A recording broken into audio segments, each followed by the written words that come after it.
Los Angeles, 1988. You are a leather craftsman named Richard Stark, hunched over a workbench, making biker gear by hand for the people who actually ride. You have no brand and no business plan. Just good hands, a small shop, and a reputation that travels quietly from one rider to the next. You partner with a silversmith and start bolting solid sterling silver onto thick black leather. Nobody is doing it. It looks like nothing else on the street.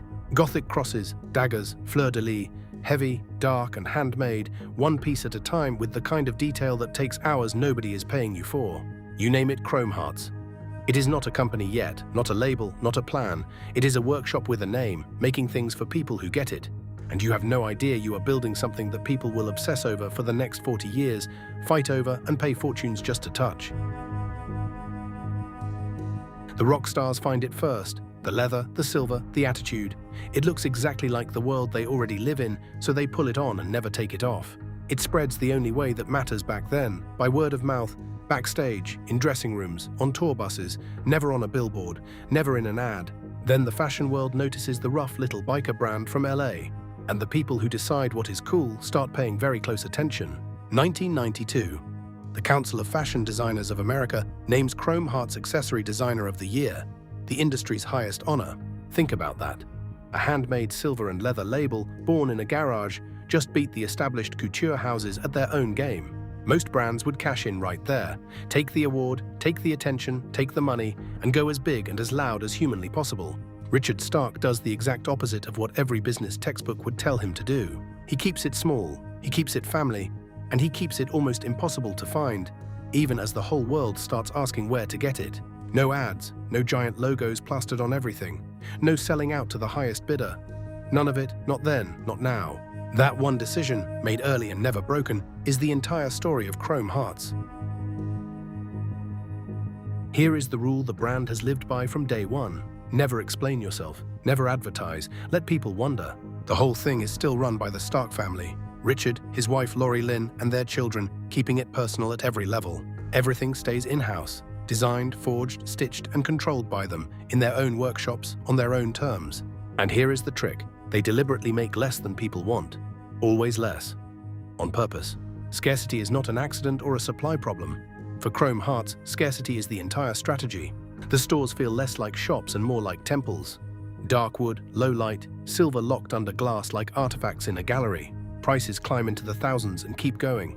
A pair of jeans, a plain hoodie, a single silver ring. Numbers that should scare people off. And still, people line up around the block, waiting for the chance to spend it. Because Chrome Hearts isn't really selling clothes. It is selling access to a world most people will never get into. If you have it, you are inside. If you don't, you are not. It is that simple and that powerful. Just the right people, wearing it quietly in the right rooms. No announcement needed.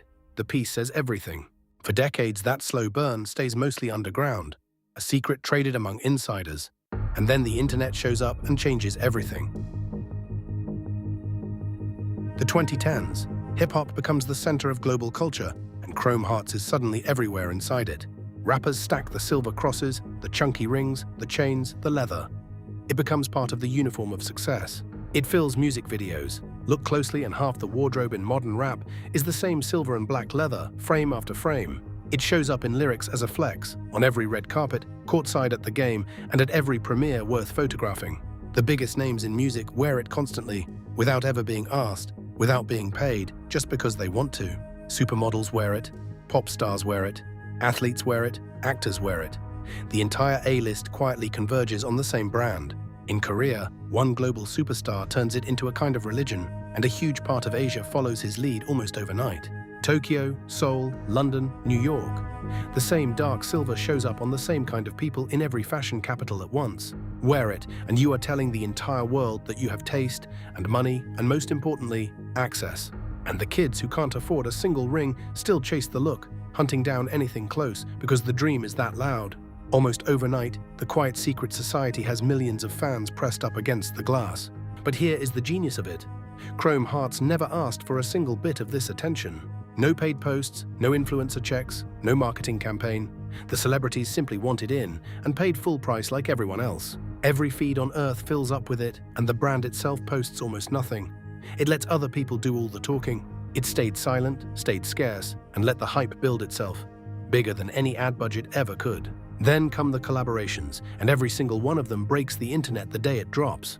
High fashion houses, pop icons, cartoon artists, furniture makers. Everyone wants a piece, and the waitlists are instant. It never buys a billboard, yet the biggest runways and the biggest names come knocking on its door. At Art Basel, at Fashion Week, at the after-parties no camera gets into, it is the unofficial uniform of the in-crowd. Celebrities even gift it to each other, piece by piece. That is how you signal inside the circle that you have truly arrived.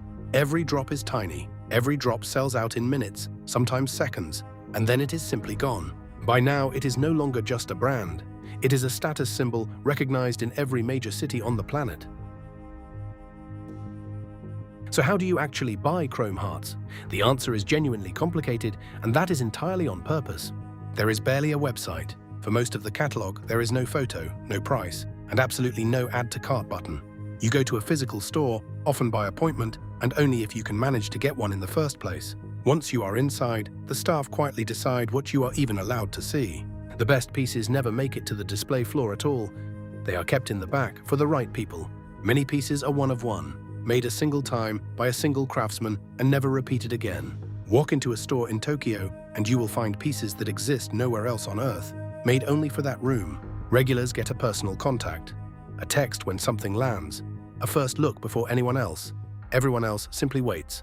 There are unspoken tiers to all of this. The more you spend, the more of the hidden backroom quietly opens up to you. You earn access the slow way, by spending, by loyalty, and by knowing exactly the right people. The sunglasses are the gateway drug, a little over $1,000, and just like that, you are in the door. From there, it is jackets, jeans, and jewelry, then eyewear, then home goods, then entire rooms of custom silver furniture, and whatever you cannot get through the front door, you end up chasing on the resale market instead. Prices double, triple, 10 times over on the secondary market, far above whatever the store ever charged. A hoodie becomes an investment. A ring becomes a flex. Resale platforms track the prices the way traders track a hot stock. The price was never the real barrier. For a piece like this, the price is the entire point of owning it.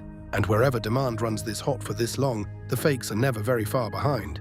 Counterfeits flood every corner of the internet, from street stalls to slick websites that look completely legitimate. The replicas get so good that fans argue for hours online over the angle of a single stitch or the weight of one cross.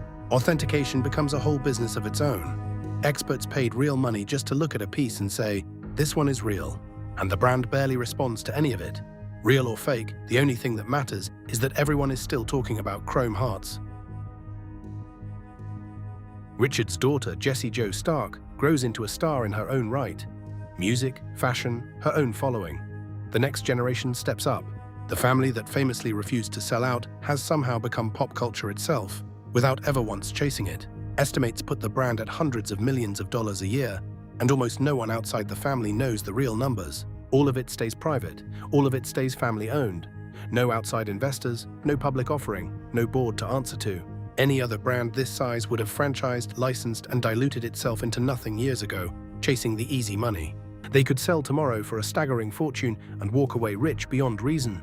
And they simply refuse to do it. Because the moment chrome hearts becomes easy to get, the magic dies instantly, and nobody understands that better than the people who built it.